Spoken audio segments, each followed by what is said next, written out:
Olá, no ar o Espaço Livre, que hoje vai falar sobre economia compartilhada. Nossa convidada é a professora da PUC de São Paulo, Cristina Helena. Seja bem-vinda ao programa, Cristina. Obrigada, eu que agradeço. Cristina, qual que é o conceito de economia compartilhada? A ideia da economia compartilhada, ela envolve o uso e não a posse de bens e serviços.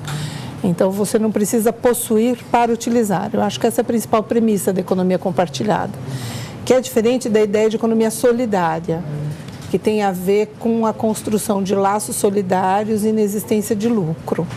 Muitas vezes elas são utilizadas como sinônimos, mas elas têm matrizes teóricas diferentes e concepções diferentes. E existe alguma diferença entre a economia compartilhada e a colaborativa? Não, na verdade, a colaborativa e a compartilhada são sinônimos. A diferença é com a economia solidária. A ideia da economia solidária é de você não prever lucros apropriados individualmente, de você fazer uma divisão de lucros por todos os envolvidos no processo produtivo. A economia compartilhada, a intenção é de uso e não de posse de bens e serviços. No caso da economia compartilhada, ela precisa necessariamente da tecnologia? Olha, não necessariamente da tecnologia, mas com a tecnologia veio a escalabilidade, a possibilidade de ampliação de mercados e tornou acessível e fácil para o consumidor e mesmo para as empresas criar mercados compartilhados. Então, a tecnologia ajudou muito na ampliação da economia compartilhada. E quais são os impactos, da economia compartilhada no mercado? Veja, ela permite algumas soluções que antes a gente não teria, como, por exemplo, você acessar bens que você não tem condições de possuir, mas você adoraria poder usar. Ela permite também, no caso, soluções para algumas empresas que possuem os bens e que podem agora ampliar o mercado com uso compartilhado. Então, ela cria mercados novos onde antes não existia, Então, ela é solução para muitos mercados e criação de novos mercados.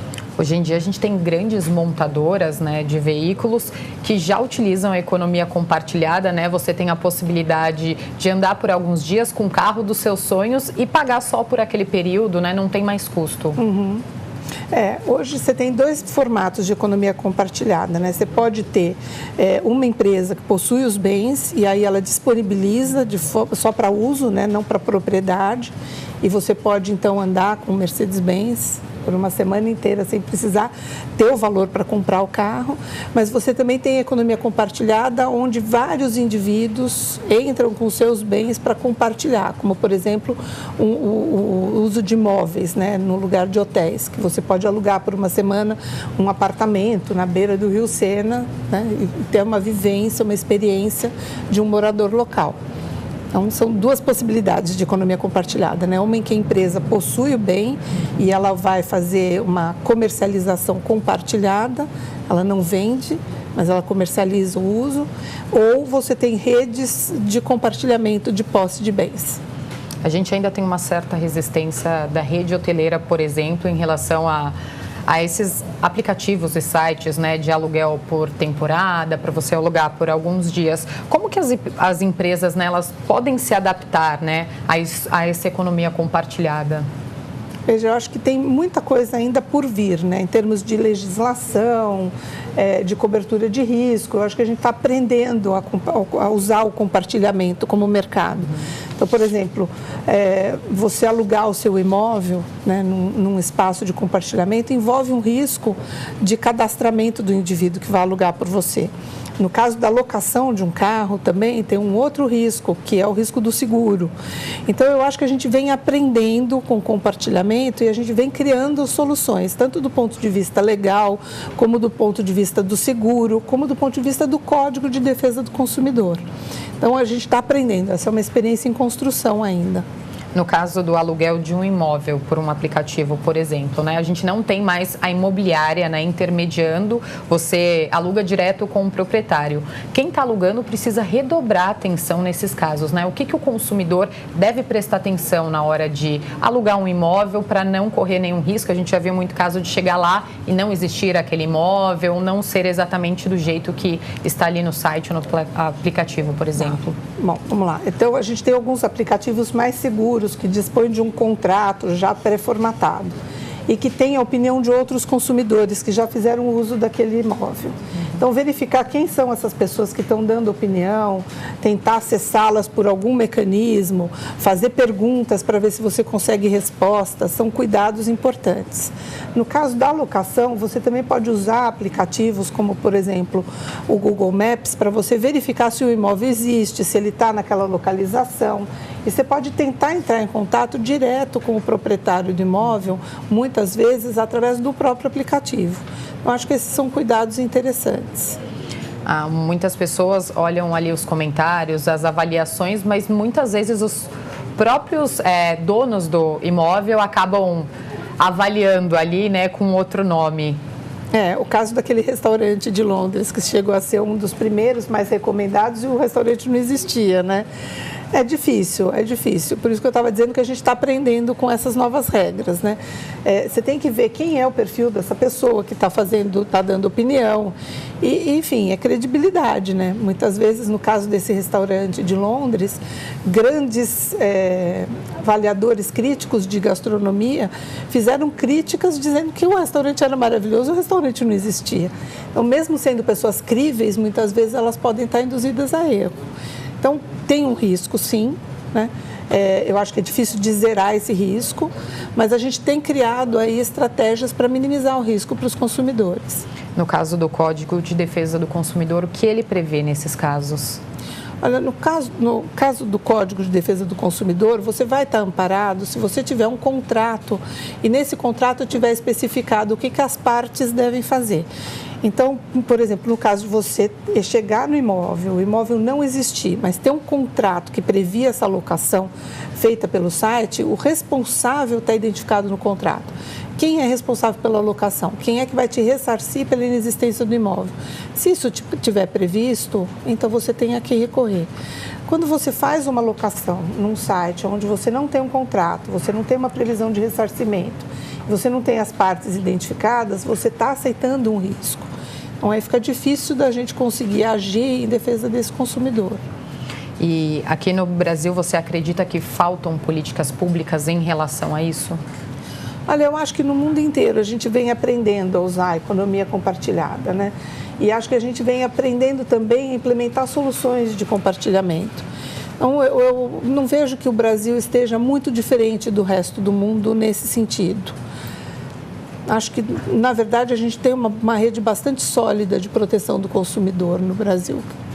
Você acredita, então, que o Brasil avançou bastante, mesmo em relação aos outros países? Eu acredito que sim.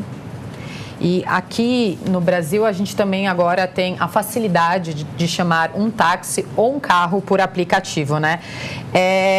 Como que sem ter as despesas com o carro, você acha que o consumidor, né, ali a pessoa que vai chamar aquele aplicativo, como que ela pode fazer a conta dos custos mesmo? Se vale mais a pena ela ter um carro ou se vale mais a pena ela chamar mesmo o aplicativo, mesmo que ela tenha um carro, que vale mais a pena ela ir pelo aplicativo do que pagar o combustível, muitas vezes o estacionamento? Essa pergunta é excelente porque eu acabo de fazer essa conta pensando nos meus pais, que já têm uma certa idade, né? Mantém um carro, tem que manutenção de garagem, de seguro, despesa de combustível, e no caso do uso do aplicativo, você tem inclusive praticamente um motorista particular. Sim. Então a gente fez essa conta, né, de tentar imaginar qual é a despesa do carro, quanto que renderia a aplicação financeira do dinheiro que está investido no carro. Eu peguei rendimento da aplicação financeira, os gastos de seguro, gastos de PVA, gastos de combustível, gastos de manutenção, que eu contabilizo ano a ano, e dividi isso por 365 dias no ano, para ver quanto que eles teriam para gastar de aplicativo por dia. para ver se era vantajoso ou não. E cheguei a uma conta que de fato era vantajoso para eles usar o aplicativo. Se você incluir a facilidade, né, não necessidade de estacionamento, né, não ter essa preocupação de achar um lugar para estacionar. Então a conta foi bem interessante. Qual que é a dificuldade do aplicativo? É quando você vai fazer viagens, né, que aí eu acho que possuir o carro é interessante. Ou alugar o carro por uma semana. Tem essa opção também, né? Tem essa opção também. Durante a semana, quando não for viajar, estiver no dia a dia, usa o aplicativo. Isso. E para viajar, aluga um carro, que muitas vezes compensa. É. Você acredita que as novas gerações, elas estão menos preocupadas em adquirir bens como imóveis, carros? Então, nós fizemos uma pesquisa recentemente e o que é interessante é ver que, na verdade, o principal motor para o compartilhamento é uma situação de custos, de crise mesmo, de adaptação orçamentária, né? E isso perpassa todas as gerações. Então, para as gerações mais novas, que têm aí uma inserção nesse universo digital maior, né, tem uma alfabetização digital melhor, fica mais fácil, mas a gente vê que isso perpassa todas as faixas etárias, inclusive os mais idosos, que vão aprendendo a usar os aplicativos e vão reconhecendo vantagens no uso dos aplicativos. E nesse cenário com mais de 12 milhões de desempregados no Brasil, a economia compartilhada pode ser vista como uma fonte de geração de empregos informais? Olha, ela é uma geração de fonte de empregos informais, sim, e também de fontes de receitas adicionais, porque a gente tem compartilhamento de espaço. Então, existem proprietários de imóveis que hoje locam espaços dentro da sua casa para abrigar mudança durante um período, ou fazem uso compartilhado de espaço também para cuidar de cachorros, de animais, né? Então, condomínios de prédio que estão fazendo agora uso compartilhado das vagas de estacionamento. Então, tem muitas possibilidades de geração de receita para complementar o orçamento e também de trabalho informal, como, por exemplo, os aplicativos de carro. Então, pessoas que antes tinham um emprego formal, hoje são motoristas como uma forma de sobreviver. Cristina, a gente vai continuar falando sobre o assunto daqui a pouco. Vamos para um rápido intervalo e já voltamos com o Espaço Livre. Até já!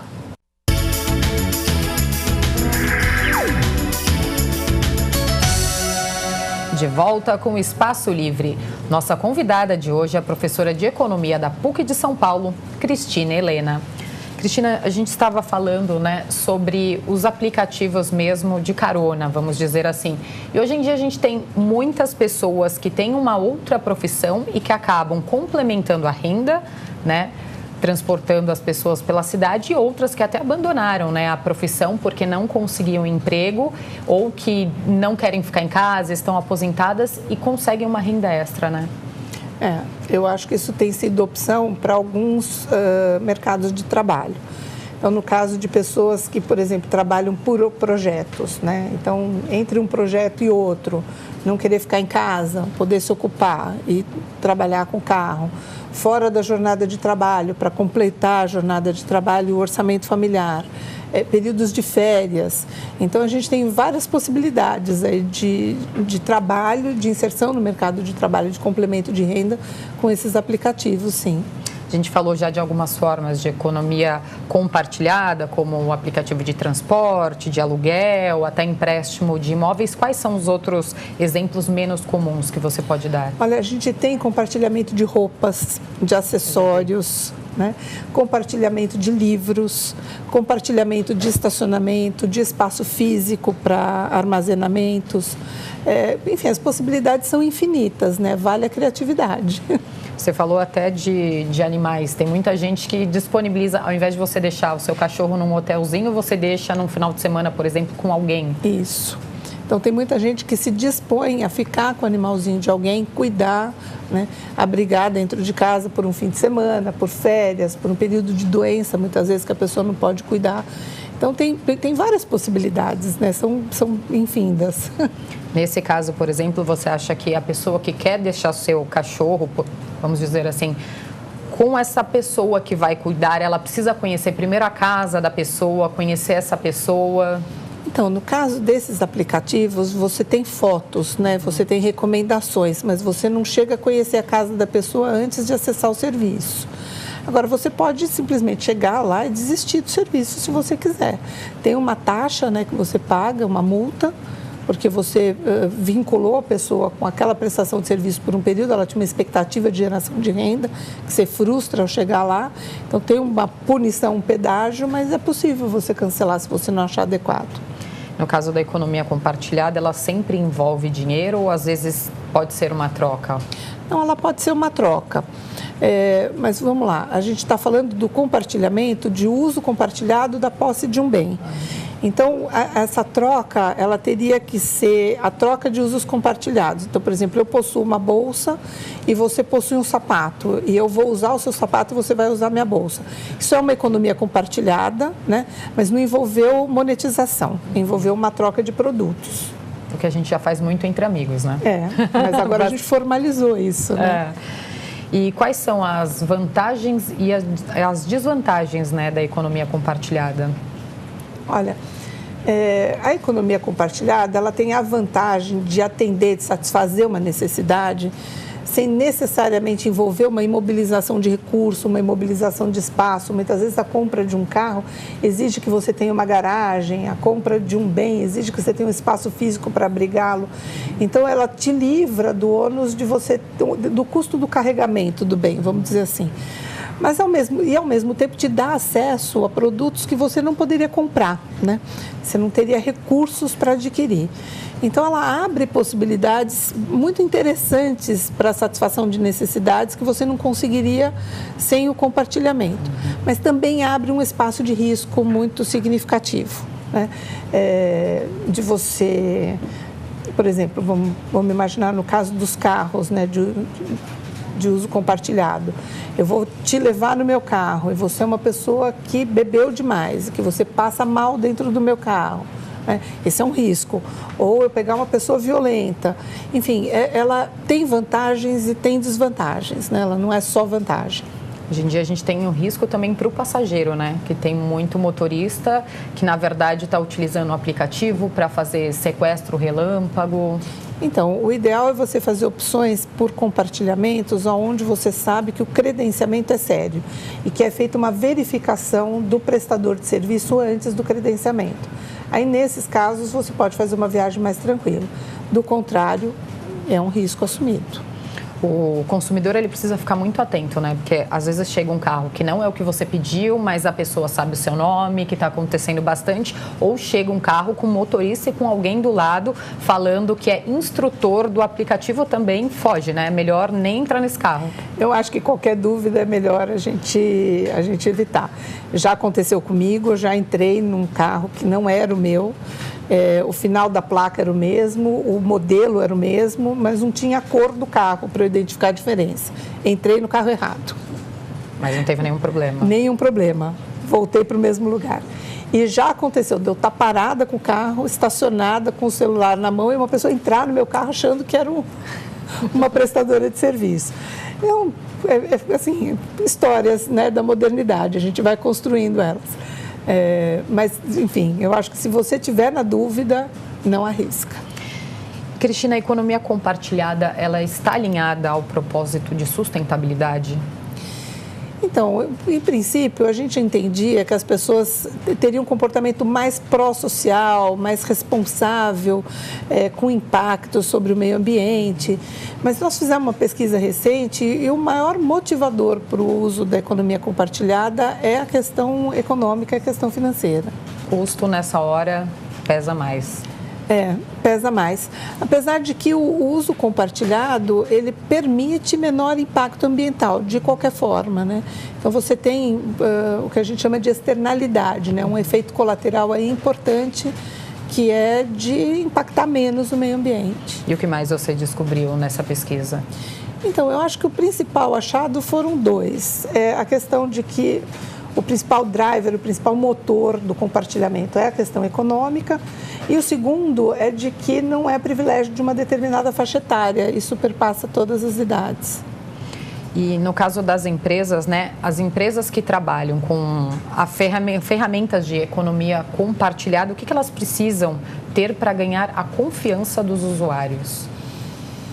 Olha, primeiro, um bom contrato. Segundo, tem que ter um cuidado com a construção da sua imagem. Elas têm que ser rápidas para reparar danos possíveis que possam ocorrer. Né? Ouvir e respeitar o consumidor. Eu acho que essas são questões fundamentais. E para atrair pessoas que queiram trabalhar? Também da mesma forma. Eu acho que ter um bom pacote de remuneração, né? Cuidar desse prestador de serviço, ouvi-lo, né? Nos seus problemas. Então, por exemplo, alguns têm muita dificuldade com o uso de georreferenciamento de informações. Então, precisa oferecer para esse prestador de serviço um suporte tecnológico bem alinhado com as necessidades dele. Você tem um prestador de serviço também que tem problemas com o usuário do serviço, então você tem que dar um suporte para ele para lidar com esse usuário problemático. Então, não é só um pacote de remuneração, mas também um suporte tecnológico, uma assessoria, no caso de problemas, que seja competente.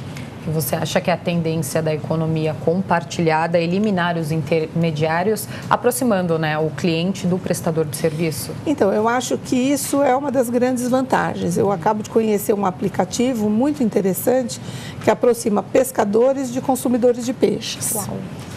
E não é bem economia compartilhada isso, é uma solução, mas aproximou o pescador do consumidor de peixe, eliminando intermediários. Faz com que o pescador pesque o número necessário de peixes, porque ele faz sob encomenda. O que ele não tem encomenda, ele devolve para o meio ambiente. Então, é uma pesca menos predatória. Aí está alinhado ao propósito da sustentabilidade. Ele ganha mais na hora de fazer a venda. Quem compra paga menos e pega um peixe fresco. Então, você consegue, através dos aplicativos e da tecnologia, aproximar consumidores. Você não está compartilhando bens nesse caso, é só um processo de compra e venda, como se fosse um mercado tradicional. Mas a tecnologia tem ajudado bastante a aproximar consumidores de vendedores, eliminando intermediários, sim, fazendo com que as pessoas saiam mais satisfeitas, né, de ambas as partes, tanto quem produz com uma venda a um preço melhor, como quem compra pagando um preço menor. E a gente falou bastante dos aplicativos, né, de transporte, de aluguel de imóveis, por exemplo, e você falou também que o Brasil já avançou bastante nisso, mas você acredita que as pessoas, tem muita gente ainda hoje em dia que tem um certo pé atrás em relação à economia compartilhada, tem um certo receio? Com certeza, com certeza. A gente não tem histórico, trajetória, as histórias ainda assustam bastante, porque você não consegue reconhecer qual é a probabilidade de ocorrência, né, do risco. Então, eu acho que sim, que ainda assusta bastante. E acho que é da nossa natureza também, de alguma forma, buscar o que é melhor para nós, né?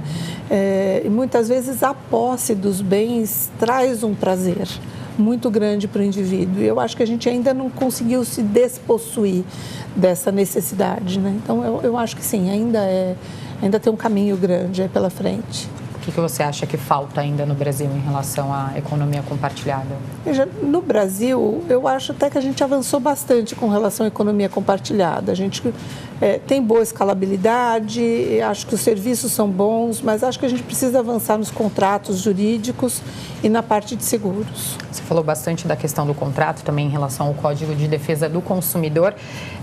O consumidor, ele pode, por exemplo, no caso de um aluguel, de um imóvel, pelo site, ele pode pedir aquele contrato, ele tem que ter aquele contrato ou, na maioria dos casos, esses aplicativos, esses sites, eles não oferecem? Bom, os aplicativos e sites que não oferecem um contrato, eu diria para a gente buscar ou evitar, né? Ele pode fazer isso sem o contrato. Há vários que põem à nossa disposição uma infinidade de locações sem contrato, sem relação contratual, mas nesses casos você não tem nenhuma proteção. Então, vamos buscar quem oferece para a gente um contrato de adesão já feito, pré-estabelecido e que define competências, responsabilidades e direitos claramente. Cristina, você falou agora há pouco também que muita gente tem posse, né, de certos objetos. Hoje em dia, a economia compartilhada abrange tudo. Por exemplo, se eu tenho uma câmera em casa que eu só uso no Natal, numa festa de aniversário, eu posso compartilhar aquela câmera, alugar aquela câmera, né, para outras pessoas. Você pode fazer tudo. Isso com tudo, basicamente, né? Você pode locar espaço dentro da sua geladeira, se você quiser. Imagina que situação, né? Eu fico imaginando, por exemplo, no caso de freezer, muita gente fala assim, eu vou precisar comprar um freezer. talvez você não precise, talvez você possa alugar do seu vizinho do lado, né? Eu acho que a gente vai chegar em algum momento do tempo a fazer uma utilização mais racional de tudo aquilo que a gente possui, né? A gente pode otimizar os usos através da economia compartilhada. Mas acho que a gente ainda tem um percurso grande, a gente está aprendendo a fazer isso, né? De uma forma mais segura, mais cuidadosa, enfim, que preserve direitos e deveres de ambas as partes. Cristina, muito obrigada pela participação no programa. Quer deixar algum contato? Eu que agradeço. O contato pode ser o meu e-mail, chpm@pucsp.br. Obrigada. Obrigada eu. E o Espaço Livre de hoje fica por aqui. Obrigada pela companhia e até a próxima. TV Câmara São Paulo, a política da cidade passa por aqui.